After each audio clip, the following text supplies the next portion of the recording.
we have everything we need to do to solve this problem. So it's not a lack of technology; it's a lack of willpower or urgency, I think. Because that's the reason I'm spending time doing content like this. And I think we're doing a lot of cool things. I just feel like we're moving far too slow on a bunch of them.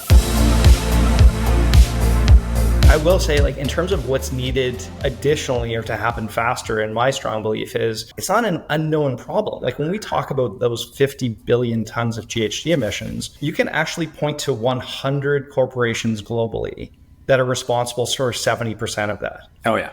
Right. So I think about that and I think, like, if you're a policymaker or you're the general population and you're trying to influence policy, we could really focus on those 100 companies, those 100 biggest polluters, and boy, would change happen quickly. And you hear this backlash, like, but capitalism, and we don't want to interfere, but the reality is like there's already interference. Like, a lot of those companies are already propped up with subsidies because they have huge profits, so they have lobbyists, and those I was going to say make huge campaign contributions, and then that influences politicians that stop change that's required. Yeah. And so you've got subsidies and you've got a lack of change, and it's because profits being driven from a lot of these companies. I think that's the danger. Like, if you look at the Koch family, right, one of the richest families on the planet. I mean, they're also one of the largest oil producers here in the US. They're the ones with the lobbyists,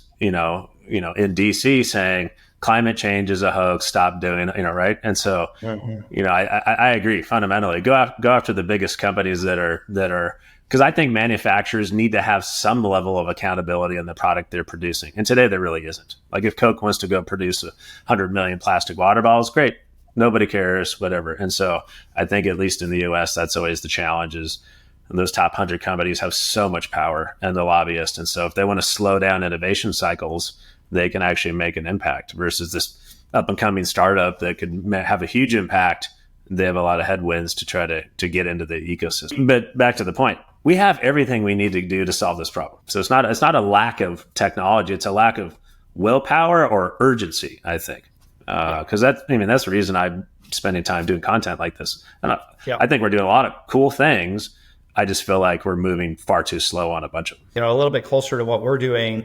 I know you and I chatted a little bit about sort of the increase in funding that's flowing towards venture capital that's pegged towards climate. And so that's an encouraging sign. We're seeing a lot of encouraging signs of the momentum going in the right direction, and it's moving quickly. It's just, like you said, my hope is that, can it continue to move at that pace, and can we accelerate that pace? And how do we get people that are further on in that continuum of like, hey, I'm really committed to being a part of this solution and doing it.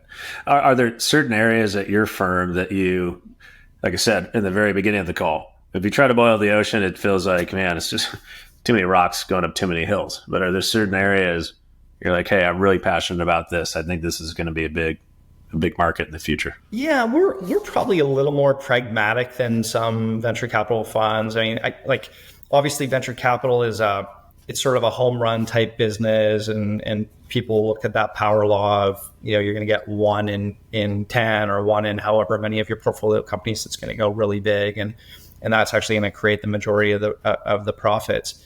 So there's a lot of funds out there that have approached climate with a little bit more of a moonshot type of approach, right? Like, let's go after this technology that's totally transformative, and it will reinvent this industry, and it will just fusion. Yeah, there you go. Great example, right? So incredible potential, incredible innovation would be very, very good at it, for our species, for the planet, but it's not a guarantee, and it's how many years out, right? Where you compare that to what we might be a little bit more attracted to, and we tend to invest in a lot of things that are immediately creating efficiency and optimization. And so one of the benefits of we think of what we're kind of focusing on is, it's what you said, Nick. It's the solution already exists. The solution already drives economic benefit for the customer. So there's not this friction of having to try to decide whether to make the right choice or not, because it's more sustainable, and it can be implemented right now. And so I give an example often of one company in our portfolio, although there are many, but we have a company in our portfolio called Rail Vision. They have this AI that helps trains to understand how to run more efficiently.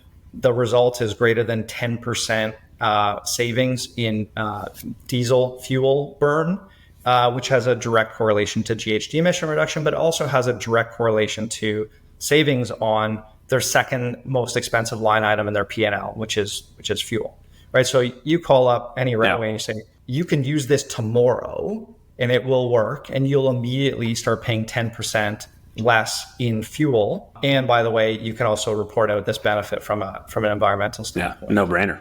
It's a no-brainer. And so then what we get to deliver to our investors is, and you saw our climate impact report, so thanks for checking that out.